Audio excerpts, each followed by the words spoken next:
So I haven't done a weird anime video in a second, and that's mostly because, well, I haven't been looking for any. It's surprisingly pretty time consuming and challenging, and I'm just not that into committing that much time to videos that aren't the highest priority on my to-do list. But recently I got lucky because I had a friend recommend me the anime Killing Bites, and oh boy. So you guys remember like a decade ago when the internet discovered animals? It seemed like every couple of weeks there was a new meme or a new viral funny video involving an animal, and we were looking at like dog videos and cat videos, and then there was like the rainbow cat meme, and then there was like Doge and all that jazz. And then Phineas and Ferb introduced most of the world into like a platypus, and that's just like a disturbing creature that looks like a duck and a beaver just went to town one night. And then we got What Does the Fox Say? And one really great historic meme that's sitting at like 100 million views on YouTube right now is the Honey Badger Don't Care meme. You guys remember that? If you don't remember that, let me just play that for you real quick. Oh, it runs backwards? Now watch this. Look, a snake's up in the tree. Honey Badger don't care. Honey Badger don't give a shit. It just takes what it wants. Whenever it's hungry, it just, ew, and it eats snakes.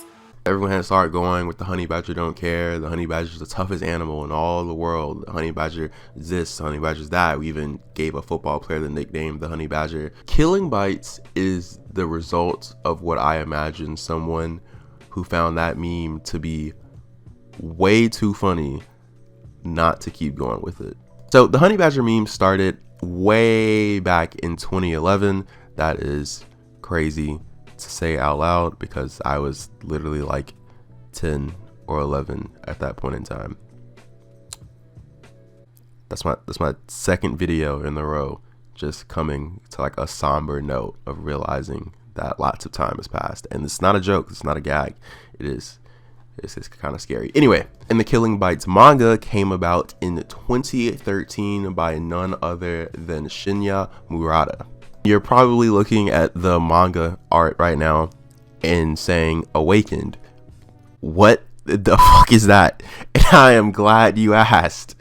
Killing Bites did not get an anime adaptation until mid 2018, which in my opinion is a real buzzkill, but because, well, by then the Honey Badger thing was kind of like a dead meme. But regardless, in my opinion, so wacky, so out there, still worth talking about. The first episode opens with a group of guys kidnapping a high school girl, and you know, you think that like this is like a wacky anime, like you see the furries and you're like, this is gonna be a joke, right? This is like a play on things, or like they're like all friends, or they're going to like a birthday party or something. No, that's not it. These guys are creeps, and they kidnapped this girl to commit crimes against her. I'll just leave it at that. This van that these group of guys have used to kidnap this girl is being driven by one of our main characters named Yuya. Now Yuya is very frantic about this situation because he did not know he was agreeing to kidnap women. He's just a lonely guy in college who was trying to make some friends, and these guys convinced him to drive around a shady van in the middle of the night. What could possibly go wrong? He panics more and more in the front while driving as he hears this girl screaming and he hears clothes ripping. Suddenly the girl proceeds to get very quiet and the men start yelling and screaming for help. He's trying to see what's going on, but he obviously has to keep his eyes on the road. And then suddenly the girl pops out to the front of the seat and she tells him to drive to a junkyard. Once he gets to the junkyard, it is then revealed that she has brutally murdered all of the guys in the back of the van, and Yuya at this point is very understandably so, as the kids say, shook.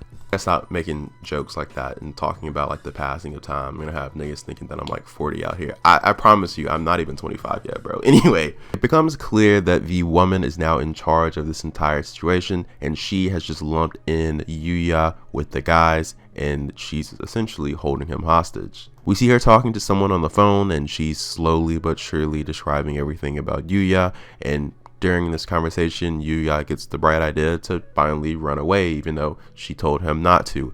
By the way, her name is Hitomi.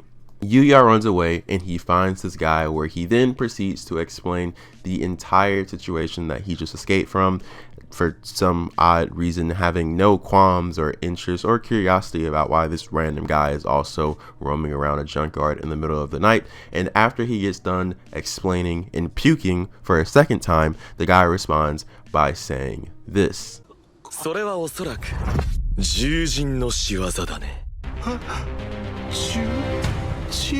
He then explains exactly what a therianthrope is. And the long of the short of it is, it's essentially people who have the ability to shapeshift into these human-like animal beings, essentially retaining all the personification of a human, but gaining the abilities of whatever their specific animal is.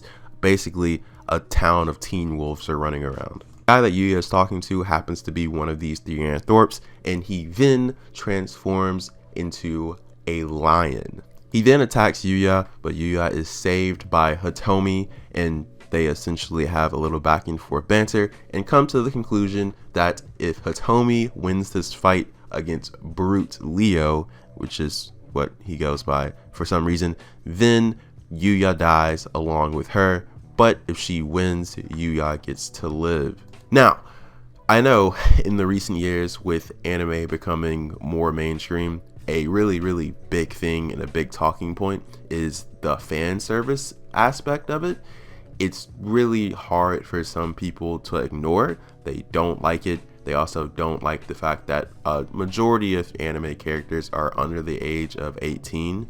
And so if you're one of those people, be warned. There's a lot of fan service here.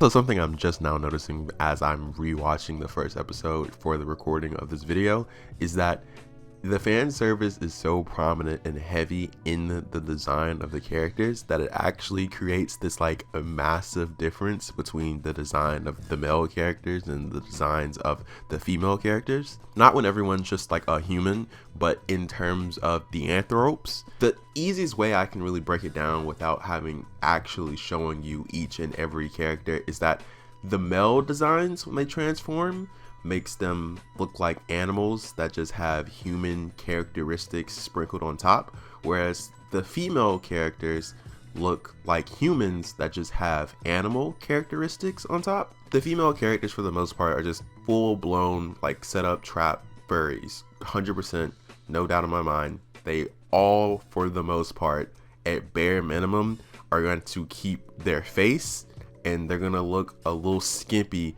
with where the fur is conveniently placed. Whereas the male characters, like everything about them pretty much changes. Like their face becomes the entire animal, whoever that animal is, whatever powers they have.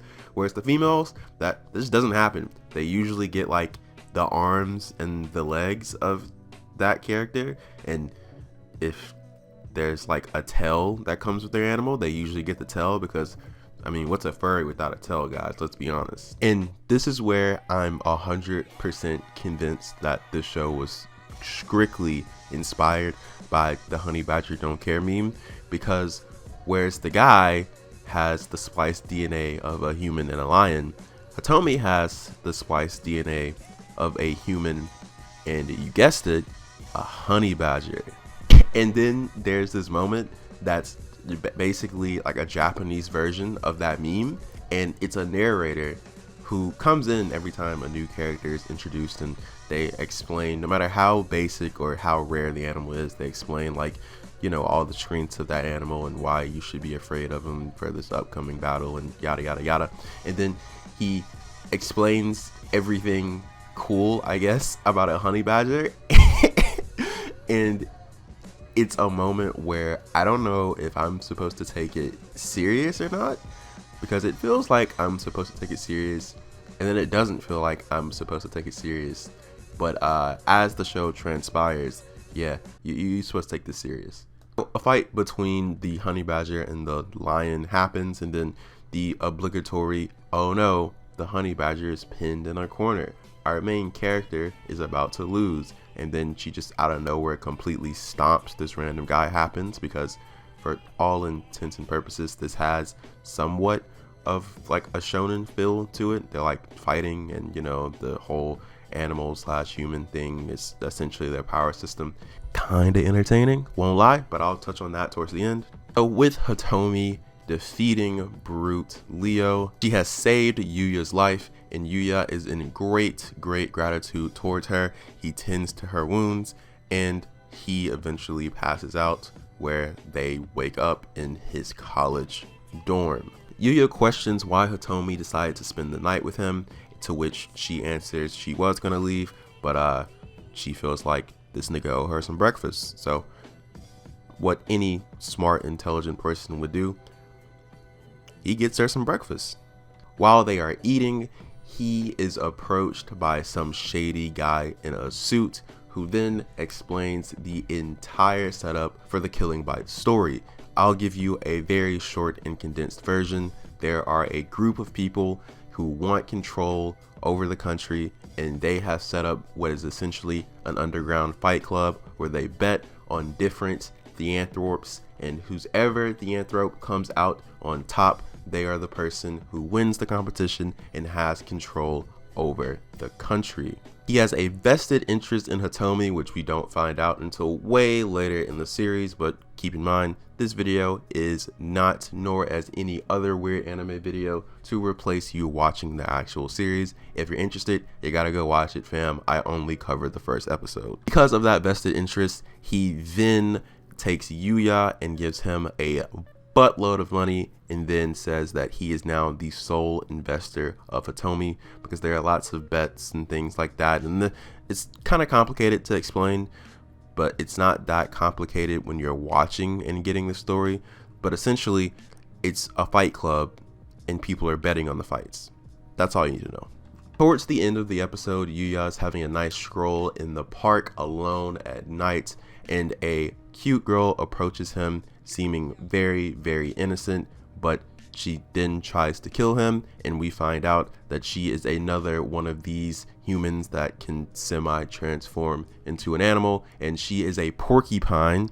And Hitomi jumps out of the bushes to save Yuya again, and we end on a cliffhanger with our anticipation waiting to see how a fight between a honey badger and a porcupine will go. And yeah, that's the first episode of Killing Bites. Now, truth be told, when I was informed about the gist of this series, I was ready to completely hammer it and rip into it. But like, it's low-key entertaining, bruh. I'm not saying that it's gonna break into your top 10 or anything crazy like that, but what I'm saying is, if there was a tier list for like decent entertainment that you turn on in the background while you're eating a snack and scrolling on your phone, this would be pretty high up on that tier list. Certainly nothing that you need to be locked into and just hyper focusing on for the entire 12 length runtime. But if you're gonna like check in here and there, see some funny moments, see some funny gags, and see some interesting fights, because I'll be honest, the first about 5 episodes, the animals are kind of like boring and semi-generic in terms of like what you just think of an animal if you were giving those powers to a human, right? You got like a lion, a cheetah, a porcupine, a snake, etc. But the longer the series goes, the more interesting the animals actually get. And when you first see them revealed for some of the animals, I won't spoil anything, you go, that seems really dumb. But then, to my personal surprise, there are actually some unique things and unique dynamics and situations that end up getting created in these fights based on what animals the writer picks. I definitely think it has somewhat of like a weird tone issue, because while easily on the surface I could just like pick a random clip and put it on Twitter and be like, haha, look at this weird furry anime, guys, it also has like kinda some compelling storytelling, and when it's taking itself serious, it's not a bad watch. At times it almost feels like the anime is overcorrecting in a sense of it doesn't think you as a viewer will take it serious, so it tries not to take itself too serious. But in my own personal opinion, if it did have a little bit more edge and it did lean a little bit more into like a serious tone in terms of its structure and how it told the story, then I think it probably would have been better off for it. But again, what do I know? I'm just some random guy on the internet. This anime unfortunately does not cover the entire manga from my understanding. It covers about half of it, but take that with a grain of salt because I have not read the manga myself, and that's kinda unfortunate, and there's really no rumblings of a season 2 or anything like that, well, other than just like the clickbait SEO articles that put Killing Bite season 2, and then when you actually read the article, there's no information whatsoever about a second season. They just did it to get clicks and get more ad revenue because, well, online articles is kind of a dying media. But besides the point, that is Killing Bites. And that's the end of the video. If you enjoyed, feel free to leave a like and all that other YouTube stuff that I can never bring myself to say. Do I have anything to rant about? Let's see. This is usually get it off your chest hour for me personally. So if you're still here and you listen to these rambles on my outros, thanks. You most certainly do not have to. I don't really think I have anything to say. I think the next video is probably going to be greatest in anime. Maybe. I don't know. Whatever. I'm leaving.